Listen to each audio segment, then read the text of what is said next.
Meeting the leadership challenge during crisis, right now on The Leadership Voice. Welcome to The Leadership Voice. I'm your host, Jay Barbuto. Joining us today is Professor Lorenzo Bizzi, who specializes in strategic management, is an elite consultant for the Center for Leadership, where he partnered with me in the Orange County's finest training event, our Leadership Academy, and has had his work cited in Harvard Business Review, Financial Times, Inc. magazine, and Smart Company. Please welcome my good friend and colleague, Dr. Lorenzo Bizzi. Hello, Jay. Good morning. It's a pleasure to be here with you today. Lorenzo, it's so great to have you on the show. You know, after our experience in the Academy and the work we've been doing together at the Center, I thought it would be a good time for you and I to get on here to talk about leadership during crisis. By all means, great idea. So why don't we start by talking about crisis, and maybe you could talk a little bit about the role of leadership during these times. Very well. So, look, leaders are always important for organizations, but I care to say that in situations of crisis, the importance of leaders is significantly increased for several reasons. I say number one reason, of course, is organizational functioning. When organizations run smoothly, processes and procedures are running the organization and are effective mechanisms of coordination. But it is when you have a crisis, then here the leader becomes important. Here the charisma of the leader becomes important. And here it's essential for the leader to inspire others, because people are more likely to look up to a leader in situation of crisis. Isn't that right? Oh, absolutely. It really is. It's amazing how so many leaders don't even realize the impact that they're having, or how escalated their impact is going to be. Yeah, absolutely. Absolutely. I couldn't agree more, because the whole idea is that, we always say that leaders must motivate employees, right? So what a key thing that leaders do is they motivate employees. That's great. But the question you always ask is, when do you need to be motivated more? Is it when you're already highly motivated, or when you experience a collapse in motivation due to an external event? And of course, it's the second one. So that really tells us that leaders become more important in times of crisis, because that is the time in which employees need more motivation. No, I think that's a great thing for leaders to keep in mind. Could you talk a little bit about how, when leaders in these situations, how they respond? It speaks so much to their credibility. Absolutely. I couldn't agree more. So it's essential to see that. There's a say that everyone is a good captain when the waters are calm, but it is actually when you are in a gaze that you can gauge who is a real leader, who is not a real leader. So what that tells us is that the visibility of leaders increase during these times of crisis. And therefore, credibility becomes essential for a leader as a function of the things that they say, and I will dig a little bit more after. But it's extremely important for there to transfer a sense of credibility, because it is in these times that people are able to gauge whether you really are a good leader or not. So credibility becomes the most important in these times of difficulties. And like you said, even in these moments, it's accelerated, it's punctuated, it's highlighted. Absolutely. Yes, by all means. All these elements are essential for the success of a leader in this situation. Jay, I would like to have a conversation about this issue. Your research is internationally recognized, so everybody cites you. And you sometimes talk to me about the 3 keys of leader alignment to create transparency and authenticity. Would you like to share more about it to the audience? Yeah, sure, Lorenzo. One of the things that happens with leaders is the leaders that are able to succeed, the leaders that are able to create great things, usually stay aligned. And they stay aligned by creating transparency and authenticity. And the way they do that is what I oftentimes refer to as the 3 C's. It doesn't have to be C's, because a lot of the terms could be interchangeable with other terms. But the first is consciousness. Leaders must be thinking the right things. They must have their mind thinking about the things that matter, and always be thinking about the future and where things are headed and what the possibilities are. And it's important for leaders to keep the consciousness sort of in the right place. It's often that leaders will bog themselves down with negativity or with worries or with things that aren't as futuristic or as strategic as they really need to be thinking. The next piece is the conversation. Leaders need to be careful what they say, and what they say and the words they use must be aligned with what's in their minds. So they need to be thinking the right things, and then they need to be communicating these things in positive and constructive ways. When leaders do this, when their consciousness and their conversation are aligned, this creates transparency. People see that the leader means what they say, that the leader is speaking their mind, that they don't have something hidden. There's no hidden agenda. And that's really important for building transparency between leaders and followers. And during times like these, oh my gosh, is this ever so important. The third piece is conduct. It's what leaders do. And it's important that leaders' actions, their decisions are consistent with their words and consistent with their consciousness.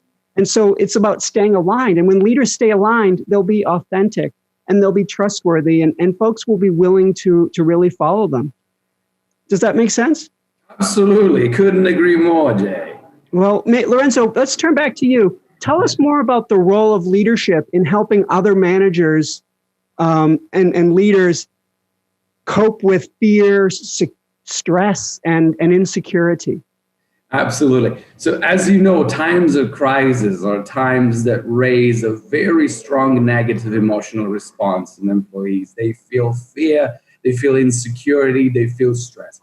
So a main role for a leader has to be to reduce these perceptions of fear, anxiety, and stress. So what are the ways in which leaders can reduce these perceptions? Well, I thought about it, and I think there's three things I'd like to say to leaders. First, and that's kind of nice because it appeals to something that we have all seen in these times of crisis right away, right? What have we seen on television? We've seen supermarkets getting attacked by all these people hoarding toilet paper. Now, this is one of the things I never really understood. Why are they hoarding toilet paper? I was panicking myself. And if you think about it, there's at least 24 things that are more important than toilet paper to hoard. So why are people hoarding toilet paper? The answer is very simple. If you think about it, toilet paper is a very large and bulk product.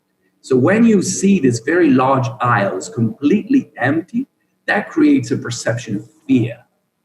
And how do people respond to fear? Now, one effective coping mechanisms to respond to fear is control. So people respond to fear with control. And how do they create control? With action. So that's why people hoard this toilet paper, because you have a perception that, I'm in control of everything, I took action. So that is how a first important way in which a leader can reduce the perception of fear, by increasing the perception of control. If you have a perception of control, then fear is reduced. And how do you create a perception of control? Well, that aligns exactly with what you were saying before, Jay, and is what Ray Dalio calls radical transparency, or Jack Welch calls it total candor. So the whole idea that you have to share all information openly to your employees.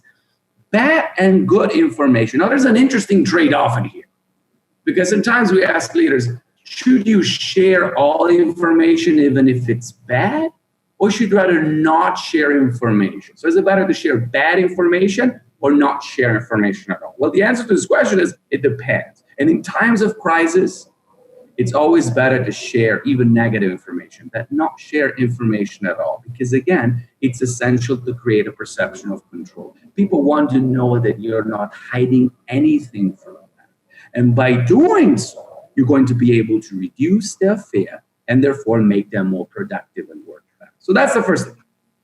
Now, the second thing is another big issue, is another typical trade-off that leaders always have to have, which is between efficiency and effectiveness. Efficiency is that, should I make fast decisions? And effectiveness, should I try to be the best decisions? Always is the answer is it depends. Again, it's a trade-off. But in times of crisis, most of the times, efficiency is more important than effectiveness. It's a bit like what General Patton used to say, which is that, a good plan executed today is better than a perfect plan executed in 1 week. And that is true. Why? Because the cost of waiting time and the cost of keeping uncertainty high for a leader in times of crisis is really high. Exactly because of the reason that it keeps fear. So you need to make decisions in order to reduce fear, and efficiency tends to prevail over effectiveness when it comes to times of crisis.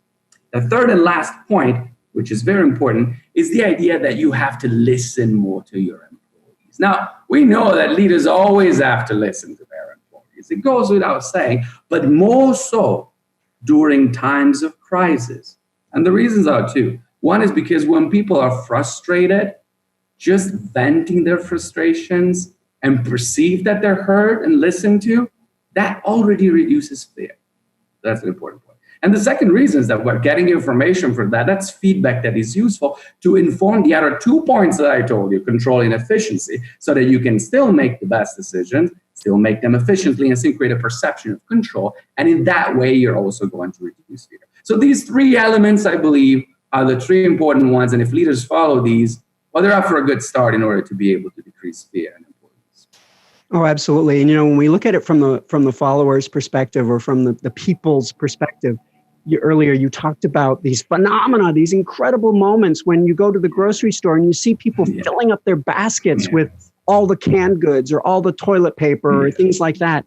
It brings us to the social contagion theory, that you didn't go to the store for those things, but when you see the panic in other people, you instantly start realizing, oh, maybe I should be doing that too. And suddenly you start grabbing 3 or 4 or 5 packages. And then there creates this incredible moment. We see it after at sporting events, during celebrations, when people are celebrating in the streets and they start flipping cars over and things. No individual would ever just go and do that. Yeah. But it's like this social contagion, and it sort of escalates as time goes. Absolutely.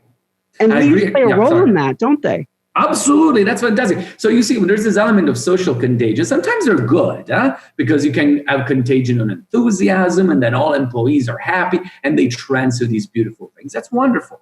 But sometimes it can bring in the wrong direction. So people just imitating each other, they can do it rationally, and they can do it irrationally towards directions that are destructive for the organization. And this is when the leader must intervene and say, guys, look, you're all following each other in the wrong direction, and that is creating disruption in the organization that's not making us effective. And this is the time in which the leader must intervene and block deleterious social contagion effects that are only going to create trouble for organizations. Oh, absolutely. Yeah. Well, Lorenzo, what do you say we take a couple questions from our audience? What do you think? Absolutely, by all means. All right, let's see. Danya, do we have any questions from our live audience? Yes, we do. Raylene from Yorba Linda asks, how can I develop my leadership skills in this virtual environment? That's a wonderful question. Jay, what do you think? Well, in moments like these, a lot of times people go into play defense. They try to just hunker down, protect themselves, and what they end up doing is they essentially get through the day and get through the moments, rather than thinking of these moments as opportunities to develop new skills, to retool, and it's important that people have the right mindset during these moments. You see, if there's crisis and I'm forced to stay home, then yes, I'm not going out to lecture series. I'm not going out to do a lot of those things, but I still have access to the internet, and I still have access to many of my colleagues and many of my friends, and many training opportunities are available in virtual settings. It's important that people treat these moments of fear, these moments of crisis, these moments of uncertainty with opportunity. We've got to face these moments and really try to think of ways that we can become better. Because then when we move out of the crisis, we move out of these difficult times, we'll be that much better for it. Yeah, I couldn't agree more. That's the actual attitude that you need to have in response to this situation. But I also like to add that when it first arrived and we all had to switch into virtual situation and virtual scenarios, people were afraid because it's something that we've never done before. And the expectation was that it would have been more difficult to leaders to handle their conversation. But evidence is starting to appear that, as a matter of fact, and this is what a paradox that everybody's thinking of, productivity this month comparatively to productivity the previous or the same month a year ago has actually increased. So this is something that nobody was expecting. At the beginning, the virtual adjustments seemed to be scary, but turns out that employees are actually performing a little bit better now this month than they're doing it the same month the year before. So humans are good at adjusting in these things. Maybe you might want to say that also is the fear that people are scared they might lose their jobs, so they responded to it by working better. So we can't really say that it's the virtual environment that improved productivity, or it's the whole situation, the way people responded to it. But what is important for us is that it's not true that productivity decreased, and it's not true that people responded to the virtual environment in a negative way. As a matter of fact, people try to put more effort to respond to this crisis, and this is beautiful. So it tells us that a change in a virtual environment not necessarily creates enormous challenges for the leaders. And leaders, listening to what exactly we're saying, can take and embrace this as an opportunity to actually keep on doing things well and adjusting and transforming and learning new skills. Yeah, and I think that there are some people in our world who need to keep separate their work from their home and in terms of their space and the way they structure themselves. And I think that this situation has forced people to find ways to create a blend of work and family, and in many ways it's making us more efficient with our time and better able to really get things done for those of us that figure out how to manage that. Absolutely. Did you see that, Jay, that Twitter made this change that from now on is allowing all their employees to work remotely, even when the crisis is going to be over? They can still, if they choose, remain and work remotely. So this is great for companies that can save on costs, but it appears that as long as their productivity remains and they can find a way, exactly as you say, to cope with it, well, that's perfectly fine. Yeah, there's so many inefficiencies of driving to work, commuting to work, getting ready to drive to work, getting ready to commute to work, the preparation, things like that. And so, yeah, we got a little sidetracked, Lorenzo, with this discussion. I think we have time for maybe one more question from our live audience. Danya, do we have a second question to tackle for this episode? We do. Yusuf from Huntington Beach asks, how can a leader help motivate their employees when many of them are feeling down due to the pandemic? What do you say, Jay? Well, I was going to let you tackle that one first. Well, there's many ways in which we're seeing that the leaders can improve the motivation. And I think, creating inspirational messages and appealing to their emotion is always a powerful and an important thing. It always is. And I think in this situation, even more. So the things that we all discussed, even remaining true to yourself, be alignment and speak to them. And even, like I said before, listen to them, because people want to be listened in this situation. They want to hear, my motivation is going down. I'm afraid. I have a lot of fear. So let's talk about it. And let's appeal to the positive emotion and try to see how we can respond to these as an opportunity for growth. Now, crisis, and let's remember it always, are horrible things, but are always our opportunities for growth. Now, the leader is important to help this see. So that without all we're growing through challenges, and this is what humans do. So what the role of the leader really is to help them see that, yes, challenges are terrible, challenges lash you down, challenges reduce your motivation, but at the same time, it is only through challenges that we grow. And it is only through challenges that it's the history of the United States, if you see about it. If there were no challenges, the America wouldn't have grown as much. It is the role of leaders to make employees perceive that. So we're going to go through this. It's temporary. It'll go away, but it's a beautiful moment to sit down, reflect, change our priorities, and see this as an opportunity for growth. No, that's great. And, the whole idea of how do we motivate our employees? How do we motivate the people around us? There's people are motivated 5 ways, generally speaking, and everybody has a different amount of each one. And in a nutshell, people are motivated by fun. People are motivated by tangible rewards. People are motivated by their reputation. People are motivated by challenging work and using their skills. And people are motivated by purpose. So if a leader can provide these 5 things on a consistent basis, they're going to increase their chances of being able to motivate their employees, even during crisis and during difficult times. I think the big challenge, Lorenzo, is how can a leader do these 5 things, tap into these 5 motives when they're in a virtual setting? And that's really one of the big challenges. Yeah. By all means, that's true, because of course communication remains limited, but at the same time, I still do believe that we're capable of adjusting to these new challenges very effectively. And so communication gets partially limited, but still a lot of the possibilities remain valid. So a leader, especially a good leader, can play with that. All right. Well, terrific, Lorenzo. I want to thank you for being on the show with me today. I feel like we had a good talk about leadership and during times of crisis, and I think we've provided some good things for our folks. Yes, it was a lot of fun. Wonderful. Thank you for inviting me, Jay. Terrific. So today we learned about challenges of leadership during tough times. Please join us each episode of The Leadership Voice for the latest about leadership.